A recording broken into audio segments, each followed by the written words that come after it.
नमो निज अमूर्त देहम, नमो निज अमूर्त देहम, नमो निज अमूर्त देहम। ध्यानाभ्यास के पवित्र अनुष्ठान में आप सभी का हृदय से स्वागत है। कृपया अपनी आंखों बंद कर लीजिए।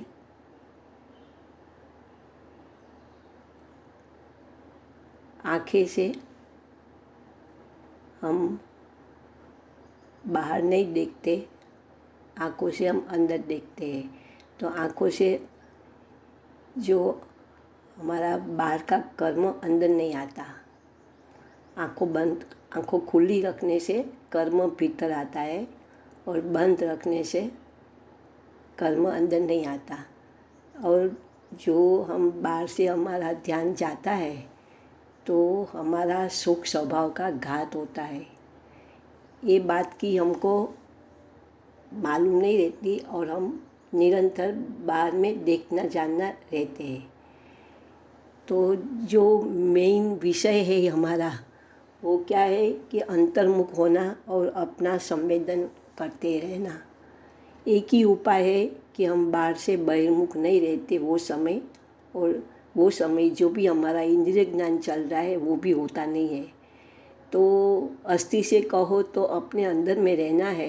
अपना जो ये निज विस्तार है, विविध अंगोपांग है, उस पर बनी रहना है, उसमें उपस्थित रहना है।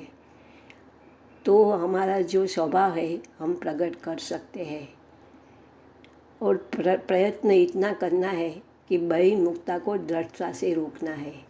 हम हर रोज़ ये बात की पक्का करते हैं कि हम बाहर देखना जानना बंद करें, क्योंकि ये हमको लगता है अनादि से ये इंद्रियां मिली है और इंद्रिय से निमित्त से हम बाहर रहते हैं मतलब बाहर का जो मूर्त पदार्थ है उसको देखते जानते रहे। पूरा जो जगत है वो मूर्त पदार्थ का बनेला है। जहाँ देखो हम मूर्त को ही देखते हैं, कोई अमूर्त हमारा ज्ञान का विषय हो ही नहीं सकता।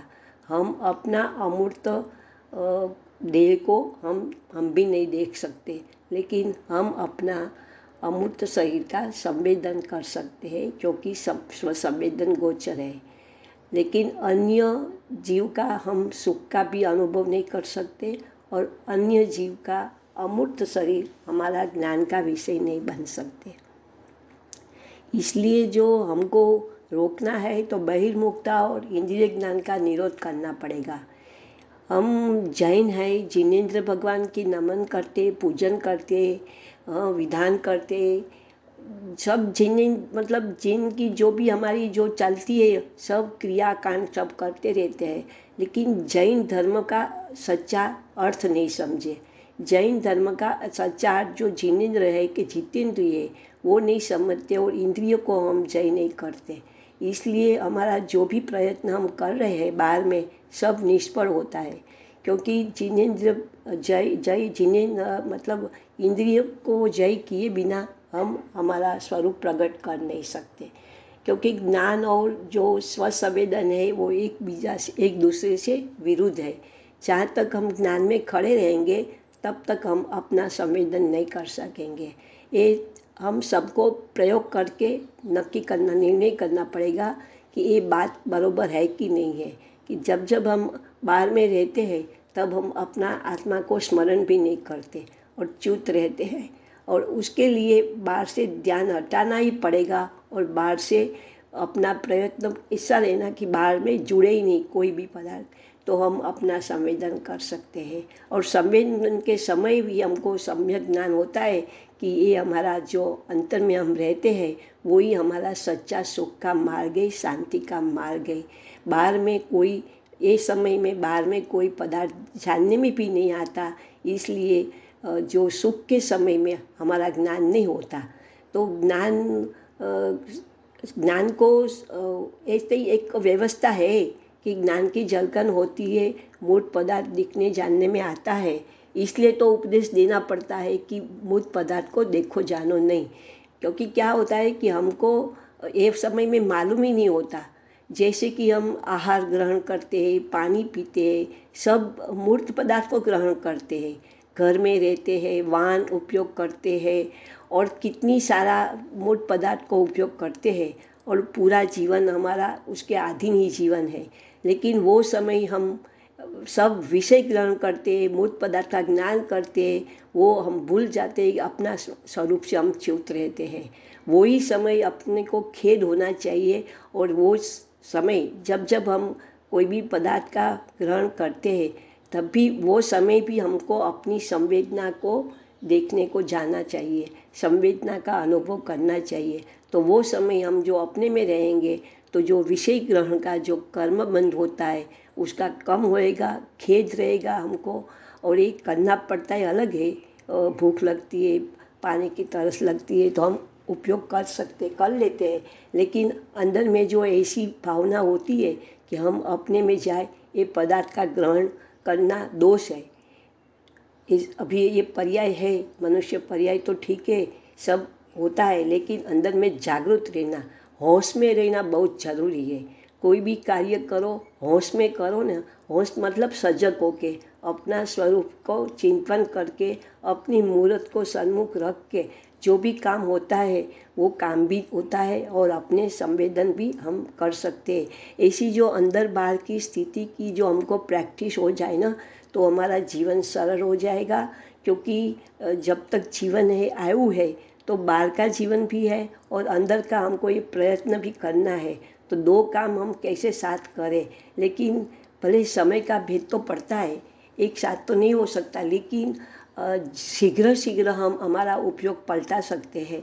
तो शीघ्र शीघ्र हम अंदर में आके अपना काम करके, फिर हम अपना कोई काम याद आ गया तो बाहर में भी जाके काम पूरा करते हैं। हमारा जो सेशन चलता है, और हम लोग जो सत्र चलाते हैं, वो हमारा एक ध्यान का प्रैक्टिस के लिए है। तो उसका मुख्य कार्य तो यही करना है, अपना जो निज विस्तार है मस्तक के मतलब पैर तक का, तो वो विस्तार ही हमारा कार्य करने का एक क्षेत्र है। वहाँ ही हमको उपस्थित रहना है। भावना तो ऐसी रखे कि निरंतर इसमें ही रहना है, इसके परे कहीं नहीं जाना, क्योंकि उसके बाहर में कहीं सुख है ही नहीं। दरेक जीव को सुख की कामना तो है, लेकिन सुख को मिलने का प्रयत्न करना में गलत करता है। और समझ में भी आता है, मतलब ऐसा जानता भी है, बोलता भी है कि इंद्रिय ज्ञान बुरा है, इंद्रिय ज्ञान को जय करना है, इंद्रिय का व्यापार नहीं करना है। लेकिन वो ज्ञान अलग मानते हैं। ज्ञान मेरा स्वभाव है, वो भी नहीं छूटता। ज्ञान मैं तो ज्ञायक हूँ, मैं तो ज्ञाता दृष्टा हूँ। तो सब ज्ञान हमारा इंद्रिय ज्ञान है, ऐसा समझ के फक्त ज्ञान बोलो ना तो भी ठीक लगेगा। लेकिन ज्ञान जो भी है वो उसका मुख बाहर है। ज्ञान में बाहर का जगत ही दिखता है, अंदर में अब हमको देखने में आता है। ज्ञान में कभी हम हमारा आत्मा का अनुभव नहीं कर सकते, क्योंकि हम अमूर्त है। अमूर्त रूप प्रकट करने के लिए एक स्वसंवेदनी मार्ग है कि ये हमारा शरीर, जो शरीर है ना, वो जो जड़ शरीर के प्राप्त मूर्त शरीर के प्राप्त हमारा अमूर्त शरीर है, वो हमारे साथ नित्य रहने वाला है। लेकिन जो जो पर्याय में जाते हैं, तो वो पर्याय में जो शरीर मिलता है उसके आकार से, उसके क्षेत्र से हमारा अमूर्त शरीर है। तो हमारा जो विस्तार है वो उसके अनुसार बदलता है, आकार भी बदलता रहता है।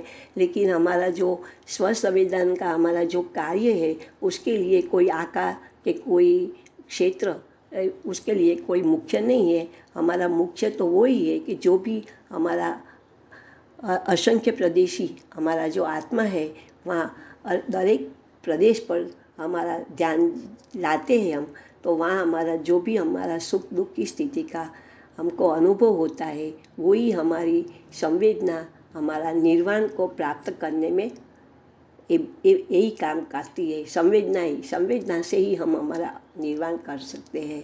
तो कार्य तो इतना ही करना है। अभी जो इंद्रिय ज्ञान को बुरा नहीं मानेंगे ना, ज्ञान की बात इसलिए कर रहे हैं कि वो हम पूरा जीवन हमारा वही बाहर में ही जाता है। तो बाहर में क्या होता है, इतनी चित्र विचित्र सब मूर्त पदार्थ दिखने में आता है, और इतनी मतलब बोलते हैं ना भौतिक सुख और भौतिक साधनों और धन अर्जित करने में जीव का पूरा जीवन अंदर बीत जाता है। तो वो जीवन में क्या करता है, कभी कभी तो धन बहुत प्राप्त करता है, लेकिन कोई व्यसनों में चला जाता है और कोई उसकी गलत आदतों में धन धन बिगाड़ देता है, तो उसका कोई महत्व नहीं है। ऐसे ही हमारा जो ये मनुष्य भाव मिला है, उसकी बहुत बहुत मनुष्य भाव की दुर्लभता है। और हमें ऐसा मनुष्य भाव जो विषयों में हम खो देते हैं, तो नियम से ये भाव खो के हम नियम से नीचे गिर जाएंगे।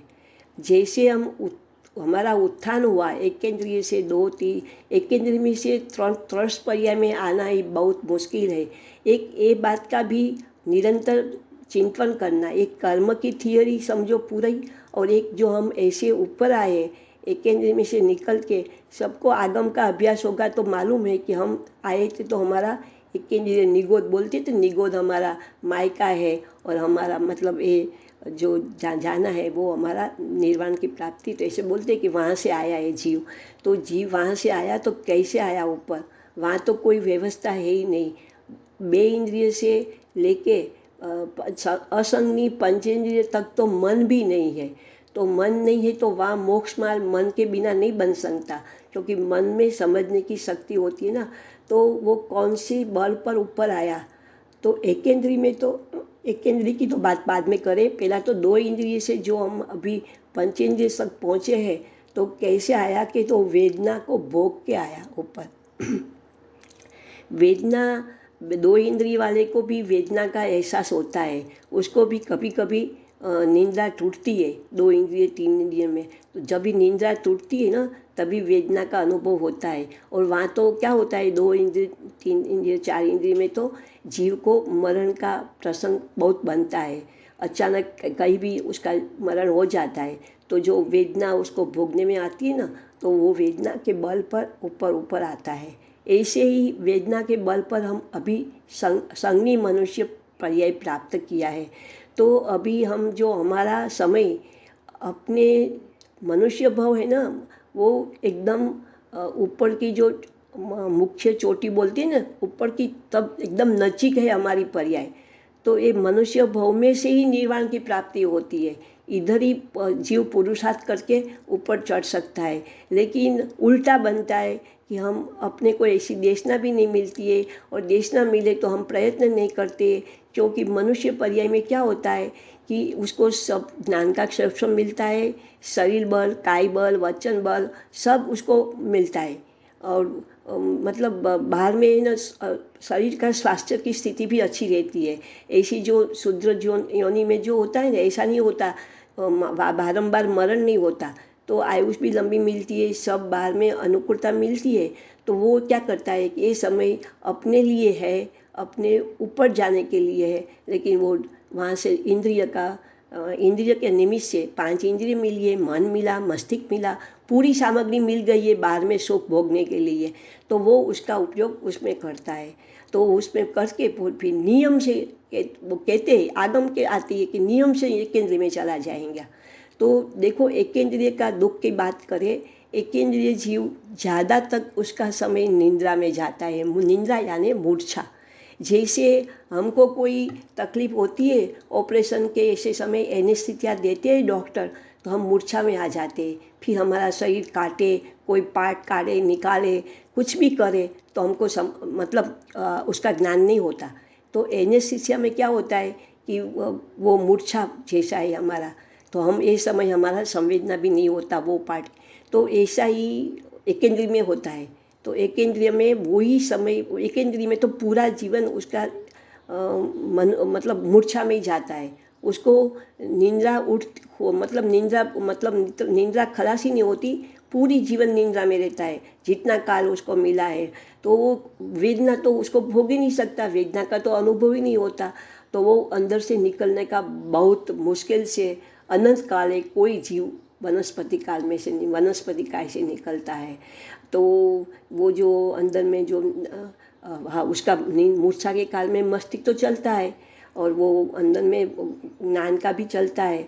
तो उसको जो होता है ना, वो जो पदार्थ का जो होता है, जो भी होता है, लेकिन वो अंदर मस्तिष्क चलता है, तो इसलिए उसका कर्म तो बंद होता ही है। तो मनुष्य वनस्पति पर्याय प्राप्त करके फिर वहाँ से मर के फिर वनस्पति पर्याय में चला जाता है, लंबा काल वनस्पति में जाता है। हम देखते हैं आजू बाजू पूरा लोक वनस्पति से घिरा हुआ है, ध्यान देखो तो वनस्पति वनस्पति दिखते हैं। उसको जैसे उसको कोई चीरे, कोई फाड़े, तो उसको मूर्छा के काल में कोई वेदना भी अनुभव नहीं आती। तो वो कैसे बल पे ऊपर आए, उसके पास कोई ऐसा अपना पास ऐसी कोई चॉइस ही नहीं है कि वो ऊपर निकले, बाहर निकले।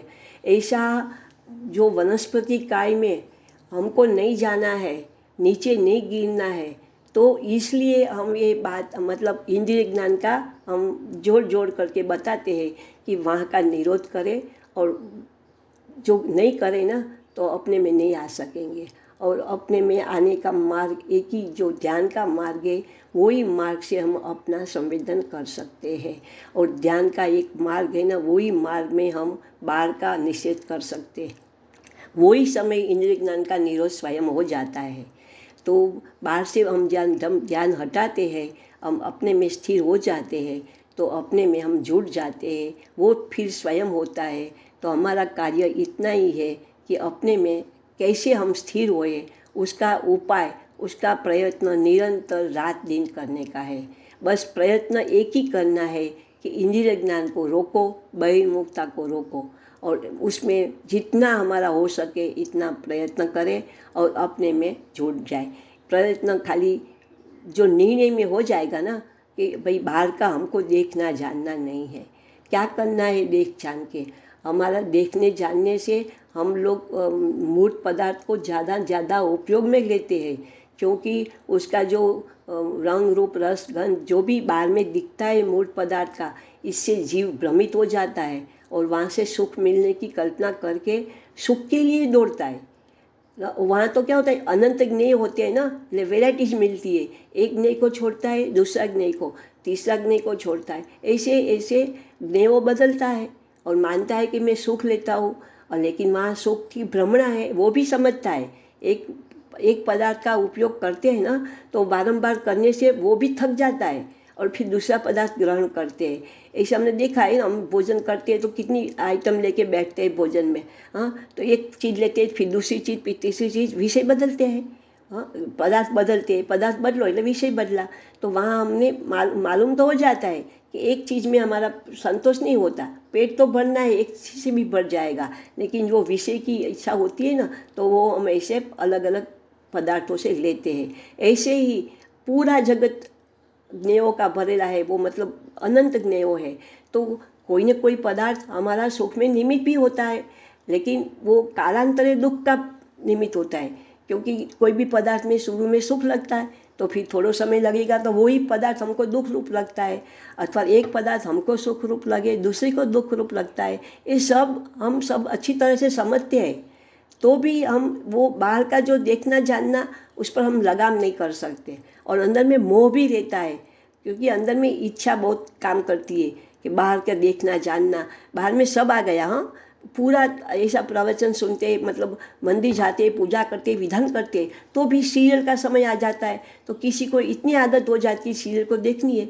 तो ऐसा सब अंदर में बाहर में ऐसा चलेगा तो नहीं काम आएगा ना, एक रुचि बर्बाद बननी पड़ेगी। हाँ, उपयोग अंदर बाहर क्या करे कि संवेदना का समय अंदर, और संवेदना नहीं हुए तो वो समय संवेदना की चर्चा, संवेदना की बात, संवेदना का उपाय कैसे करें, हम कैसे अंदर रहे, वो करे। बाहर में आके बिल्कुल पाप में जाने की तो कोई बात ही नहीं है, धर्म में कोई ऐसा उपदेश है ही नहीं।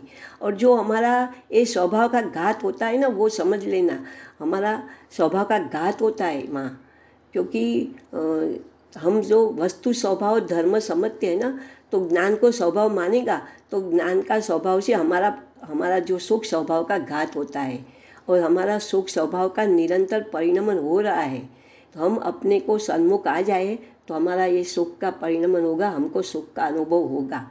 ये प्रयोग करके अपने को नक्की करना है कि हमको अंदर में शांति का अनुभव होता है कि नहीं, सुख का अनुभव होता है कि नहीं। ऐसा सरल मार्ग है, और ये मार्ग में बस दो ही बातें, अपने से जुड़ो और बाहर से छूटो, बाहर से बहिर्मुखता को तोड़ो और अपने से साथ जोड़ो। बस एक और स्व में आ जाओ और पर से छोड़ो, है ना। तज पुद्गल ग्रह जीव बस बस शीघ्र हो गए निर्वाण। एक दो ही बात है, लेकिन ये बात का विस्तार करते हैं इसलिए क्योंकि हमारा पक्का हो जाए, हमारा जो कार्य करने हमको बल मिले, हमें उसमें एक बरोबर हम हमारा कार्य कर सके। हमारी जो अंतर यात्रा करनी है वही मुख्य कार्य है। वो हमारा जो हमारा जो ये शरीर है, वो शरीर का विविध भाग पर हम जाके हमको जो भी संवेदना मिले उसको प्रसन्न पूर्वक भोगना है। वेदना का समय में याद रखना, वेदना जो है ना हमारी, वो ही भोग के हम वेदना का कर्म से मुक्त होके हमारी सुख की स्थिति बना रखेंगे। इसलिए वेदना का उपाय बाहर में कुछ करना नहीं। छोटी छोटा तकलीफ़ों में तो बिल्कुल डॉक्टर के पास नहीं जाना, क्योंकि वो अपने प्रयोग करके देखे ना तो ज़रूर अंदर में हम रिवर्स कर सकते हैं, छोटी छोटी तकलीफ दूर कर सकते हैं। कभी कभी तो बड़ा बड़ा दुख होता है ना, बड़ी बड़ी तकलीफ होती है ना, तो भी वो धीरे धीरे कम हो जाती है। एक अपना भरोसा होना चाहिए, क्योंकि वो उसका सच्चा उपाय ही नहीं है। बाहर में कोई भी प्रयोग करे, कोई औषधि कोई आहार का, तो वो सच्चा उपाय भी नहीं है। इसलिए सच्चा उपाय, क्योंकि हम समझते हैं कि असाता वेदने का उदय आया है, उदय तो कायम मिट रहने वाला नहीं है, वो मिटने वाला है। और हमारे पास ये मिटने की हमारे पास विधि भी है कि हम कैसे कर्म को काट सकते हैं। तो एक ये विधि को समझ के उस पर विश्वास रखो। समझते हैं, जानते भी है, ये मार्ग का अच्छी समझ भी हो गई है, लेकिन प्रयोगात्मक करने में बस वही हमारी जो त्रुटि है, हमारी जो थोड़ी कमी है, वो हमको पूरी करनी है। निरंतर हम अपने पर बनी रहे। अभी हमारा जो भी हमारा बाहर से ध्यान हटता है तो कोई भी भाग पर आ जाएगा, हमारा स्वयं आ जाता है हमारा शरीर पर। हमारा आत्मिक शरीर की बात हो रही है, इधर जड़ शरीर को तो याद भी नहीं करना है। जड़ शरीर से तो हमको मुक्त होना है, और ये मुक्त होने की ही हमारी यहाँ विधि चल रही है। तो जड़ शरीर की तो बिल्कुल स्मरण नहीं करना, और ये जड़ शरीर का बात ही नहीं है। लेकिन वो ही उसके ही साथ में मिला हुआ हमारा अमूर्त शरीर है, वो जो असंख्य प्रदेशी है, वहाँ जो हमारा कर्म रूपी धूल लगी है उसको हमको साफ करनी है। स्वरूप से तो शुद्ध स्वरूप है, द्रव्य में तो कोई खामी नहीं है, द्रव्य में कोई का प्रवेश नहीं है, ऐसी बेसी सब बातें हम सुनते आए हैं। लेकिन जो अवस्था है, ये सब कार्य एक समय के अवस्था में सब होता है। आत्मा में से निरंतर उपयोग निकलता है। वो बाहर का लक्ष्य करे तो ये बहिर्मुखता है, अंतर्मुख लक्ष्य करे तो वो संवेदन करेगा। तो हमारा जो कार्य करना है वही उपयोग जो निकलता है उसका मुख बाहर है, कभी पर्याय बाहर जाती ही नहीं है। द्रव्य से कभी पर्याय अलग हुई ही नहीं है, लेकिन पर्याय के सन्मुख हुई तो पर्याय के सामने मुख है, और पर्याय से विमुख हुई तो उसका मुख बाहर आया। ऐसा एक कल्पना करें कि मुख आगे करो कि पीछे करो अपना मुख, तो ऐसा ही वो पर्याय का होता है। तो पर्याय जब अंतर सन्मुख होती है तो स्वयं सुख गुण का निरंतर परिणाम हो ही रहा है, वो उसका पर्याय वो सुख रूपे परिणमी हो जाती है। तो वो कहते हैं कि हमको सुख का अनुभव हुआ। ऐसे द्रव्य विस्तार वृत्ति पर्याय अवस्था, इसका जो भी हमारी समझ में बैठे इतना स्वरूप क्लियर हो जाए तो ये मार्ग, देखो ये मार्ग में तो कभी खरेखर तो कोई ज्ञान की भी जरूरत नहीं है, लेकिन जो थोड़ी समझ कर लेते हैं तो उसको थोड़ा ज़्यादा पुष्ट बल मिलता है कि ये मार्ग में हम अच्छी तरह से चलें। क्योंकि जब तक हम अंदर संवेदना में पहुँचे तब तक जो भी बातें चलती है, विकल्प चलता है, वो सब ज्ञान ही है, वो ज्ञान के सिवा और कुछ नहीं है। लेकिन जब हम जुड़ते हैं हमारे कोई भी भाग पर, तो वहाँ जो हमको अनुभव हुआ वो हमारी संवेदना है। बस इतना पक्का करें, अपना जो कोई भी स्थान ग्रहण करें, लेट के भी कर सकते हो, पर लेकिन जागृत रहना बहुत ज़रूरी है। मूर्छा में हम अपनी संवेदना अनुभव नहीं कर सकते। इसलिए हमारा जो सुबह का टाइम होता है वो हम पूरा आराम करके उठते हैं तो हम जागृत भी रह सकते हैं और अपने साथ जुड़ सकते हैं। ऐसे जो जुड़ने से जो विश्राम की स्थिति मिल जाएंगी, तो वो विश्राम की स्थिति के मतलब कारण से हमको निंद्रा भी कम कम हो जाती रहेगी। तो फिर निंद्रा का दुख नहीं करना, हमको आराम की स्थिति होती है तो हम अपने में से ज़्यादा जोड़ सकते हैं। अपने ध्यान को अपने मुखमंडल पे ले आइए।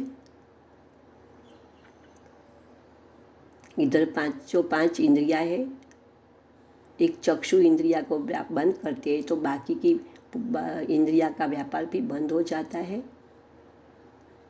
इसे इंद्रिय सहित होने से, मूर्त सही होने से, उसके सहित होने से भी हमको रहित रह के उसको रहित मान के उसके साथ रहना है, उपयोग नहीं करना। जितना बने इतना कम उपयोग करें। मुखमंडल में आए, मुखमंडल में ललाट का भाग,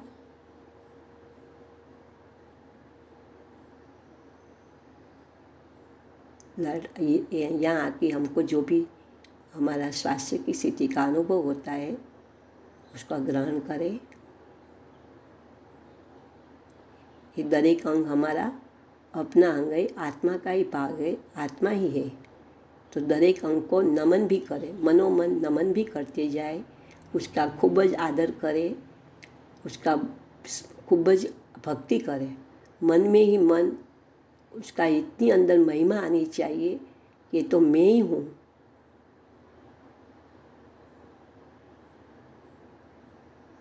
भूमध्य, दोनों भवों के बीच वाला भाग,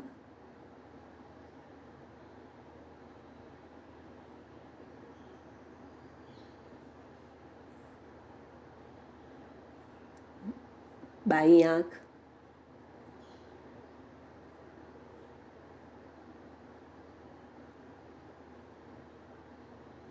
आँख के आजू बाजू का प्रदेश,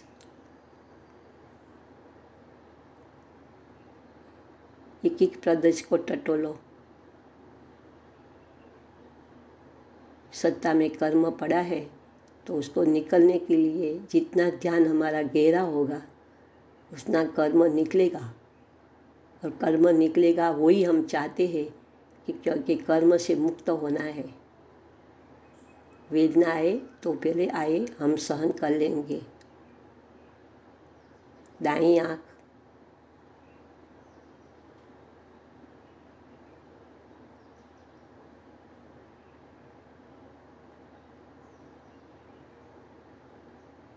नासिका, नासिका का अग्रभाग,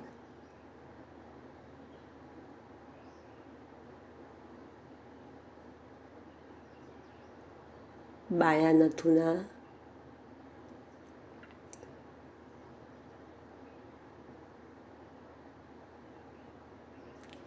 दाया नथुना,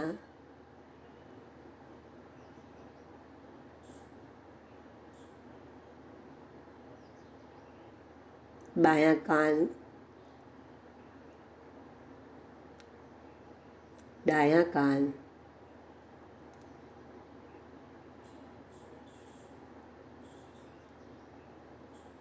मुख के अंदर जीवा का प्रदेश, जीवा इंद्रिय है जो रस इंद्रिय कहलाती है। वहाँ जो भी संवेदना मिले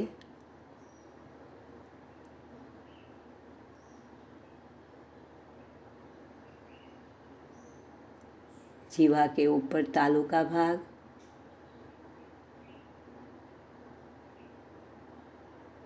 कंठ का प्रदेश,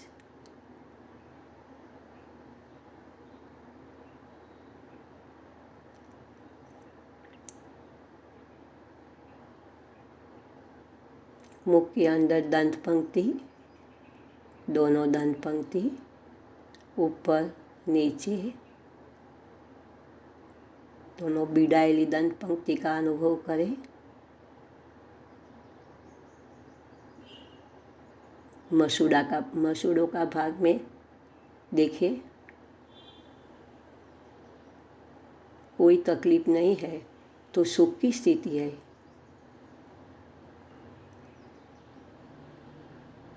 दोनों होठ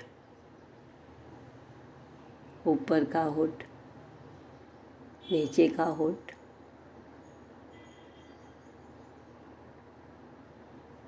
मिलेला होठ में होने वाली संवेदना का अनुभव करें।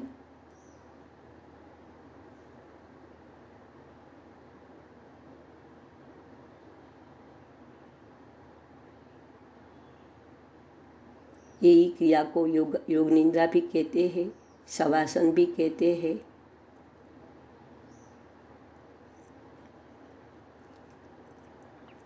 योग और आसन करने वाला जीव भी जो मोक्ष मार्ग को नहीं जाने तो भी वो अपनी संवेदना को ग्रहण करके मोक्ष मार्ग में आ जाता है। ये बात बहुत तो सोचने वाली है कि कोई जीव नियमित रीते योगा करे, आसन करे, स्ट्रेच करे अपने शरीर को, और उसको जो वेदना का अनुभव होता है वो वेदना का अनुभव कर कर के वो समय वो बहिर्मुख नहीं रहता, तो वो समय ऐसा ऐसा कर कर के भी वो अपने मोक्ष मार्ग में आ सकता है। क्योंकि हमारी संवेदना जो वेदना है ना वही मुख्य है, तो वेदना को सहन करके ही जीव ऊपर आता है। ऐसे ही हमारी जो हम हमारा समझ के हम आते हैं मोक्ष मार्ग में, देखना सुनते आते हैं तो भी यही मार्ग है। तो वेदना से कभी घबराना नहीं, जब भी वेदना आ जाए तो कहीं सहिष्णुपूर्वक संभावपूर्वक सहन कर लेना, क्योंकि वेदना आएगी ना तो अंदर पड़ेला कर्मों जाएगा। वो वेदना ऐसे ही नहीं आती, कर्मों से हम मुक्त होते हैं। तो ये जब भी आए ना और नहीं आए तो भी अंदर से हमको ऐसी भावना होनी चाहिए कि हमको मुक्त होना है, वेदना वाला कर्म हो तो भी निकल जाओ। अभी जब हम अपने संवेदना के समय अपने से जुड़ते हैं ना तो वही समय हम एक कर सकते हैं, हो सकते हैं। गर्दन का आगे का भाग, गर्दन का पीछे का भाग,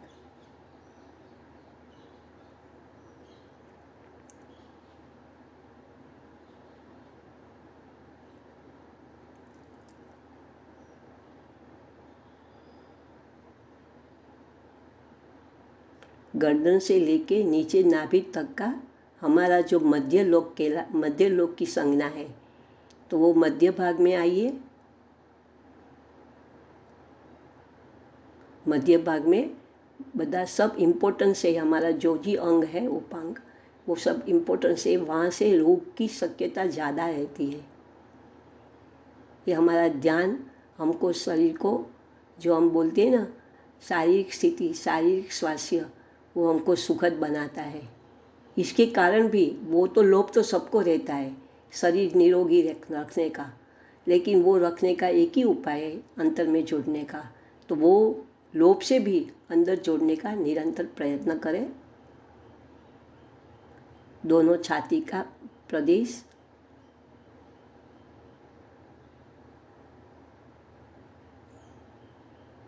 हृदय, पूरा श्वसन तंत्र, इसे कोई भाग हमको दिखाई नहीं देंगे, हमको मतलब चक्षु से भी नहीं दिखाएंगे, लेकिन हम संवेदना से दरेक भाग पर पहुंच सकते हैं। प्रदेश से प्रदेश से हम छोटा छोटा विभाग करें और वहाँ जाके देखें, जैसी भी संवेदना मिले खुश हो जाना। पेट का भाग, नाभि का प्रदेश, पूरा धड़ भाग, बायां हाथ पर आइए, बाएं हाथ की अंगूठा, पहली अंगुली, कोई भी स्थूल अंग का नाम देंगे तो लेकिन आपको तो पूरा अंगुली कहते, पूरी अंगुली को लक्ष्य में ले लेना, आगे पीछे एक एक प्रदेश, कोई प्रदेश की उपेक्षा नहीं करना। दूसरी अंगुली, तीसरी अंगुली, चौथी अंगुली, हथेली, हथेली की पीछे की साइड, कलाई, कोहनी, कंधा, कंधे से कोहनी तक का हाथ, कोहनी से नीचे कलाई तक का हाथ, पूरा बायां हाथ। अभी जो बीच में कोई कोई श्वासोश्वास की क्रिया करते हैं, बीच में कोई पेट का संकोचन विस्तार ने देखने जाते हैं। देखो ये सब है ना संवेदना से हटने का मार्ग है। अपने को एकाग्र न है तो शुरू में हम कर सकते हैं, जब भी हम आसन ग्रहण करते हैं, कदाच मन की स्थिरता न हो तभी हम 2-3 बार बड़ा बड़ा मतलब ऊंडा श्वास लो, गहरा श्वास लो, ऐसा कर सकते हैं। कोई ओम ध्वनि बोलना है तो पहले बोल लो, फिर जो अभी संवेदना का समय शुरू हो गया, अपने विविध भाग पर हम जाते हैं तो बीच में कोई भी याद करेंगे, बीच में कोई कोई श्वासोश्वास गिनाते, अभी लंबा श्वास लो, लेकिन वहाँ से तो श्वास में आए तो संवेदना से हटे, दोनों एक साथ नहीं होता। प्रयोग करके देखो, जब भी हम बोलते हैं ना तो भी हमको अपने से च्युत होना पड़ता है। तो संवेदना मतलब जो है ना वही हमारे लिए मुख्य है। वो श्वासोश्वास क्रिया है, एक ओम ध्वनि है, ये सब ठीक है अपनी एकाग्रता के लिए, पहला करो जो करना है, तो जरूरत नहीं है। अपना जो रुचि बढ़ गई, अपनी प्रैक्टिस हो गई तो हम बाहर से ध्यान हटाओ, स्वयं अपने पर आ जाता है। फिर अलग प्रयत्न क्यों करें, हम लोग को छूटने का मार्ग है वो तो ऐसे ही अपने से बने रहने का निरंतर एक ही प्रयत्न करो, अपना विविध अंगों, बस वही हमारा सब है। सब कुछ हमारी मूरत है, सब कुछ हमारी अर्पणता अपनी मूरत में। ये तो सब जाने वाली है, ये तो मूर्त शरीर के साथ मिली है, जो भी है बड़ी अंदर में ये सब दिखने में आएगा, हम देखेंगे तो। लेकिन हमको क्या है, कोई ज़रूरत नहीं है, गौण कर दो, दिखने में आए तो भी गौण कर दो, उसको मुख्य नहीं बनाओ। मुख्य हमारा ये अंग उपांग, उसके साथ जुड़ना, उसकी संवेदना लेना। दायां हाथ पर आ जाइए, दाएं हाथ की 5 अंगुली एक साथ ले, 5 अंगुली का अग्रभाग, बीच वाला भाग, नीचे का भाग, हथेली, हथेली की पीछे की साइड, कलाई, कोहनी, कंधा, कोहनी से कलाई तक का नीचे का हाथ, कोहनी से कंधे तक का ऊपर का हाथ, पूरा दायां हाथ। ये पारमार्थिक मार्ग में हाथ पैर की कोई ज़रूरत नहीं है, कोई इंद्रिय की ज़रूरत नहीं है, मूर्त शरीर की ज़रूरत नहीं है। हो तो भले हो, लेकिन उसके बिना हमारा अंदर का काम हम कर सकते हैं। अभी पैर पर आ जाइए, बायां पैर का तलवा, बाएं पैर की 5 अंगुली ले ले, बाएं पैर का पंजा, एड़ी, टखना, पिंडली का प्रदेश, घुटना, घुटना के ऊपर जांघ का विशाल प्रदेश।